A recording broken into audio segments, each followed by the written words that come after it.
দুইটা সময় তওবা করে লাভ নাই। একটা হচ্ছে মৌতের যন্ত্রণা শুরু হয়ে গেলে, মৃত্যুর যন্ত্রণা শুরু হয়ে গেলে আগে পা থেকে শুরু হয়ে আস্তে আস্তে গলার দিকে আসে।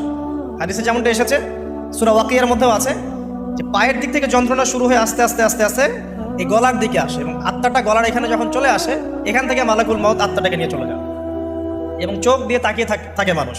রুহটা চলে গেলে মানুষ চোখ দিয়ে তাকিয়ে থাকে, দেখবেন এই কারণে মৃত ব্যক্তি তাকিয়ে থাকে, চোখ খোলা থাকে।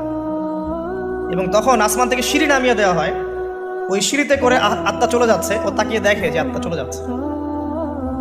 এবং মানুষ মারা যাওয়ার পরে চোখ জীবিত থাকে অনেকক্ষণ। মেডিকেল সায়েন্স যারা পড়েছে তাদেরকে জিজ্ঞাসা করবে, মানুষ ডেড হয়ে গেলেও চোখ দেখবেন আরও কয়েক ঘন্টা, হয়তো আরও নির্দিষ্ট একটা সময় পর্যন্ত চোখটা কিন্তু জীবিত থাকে।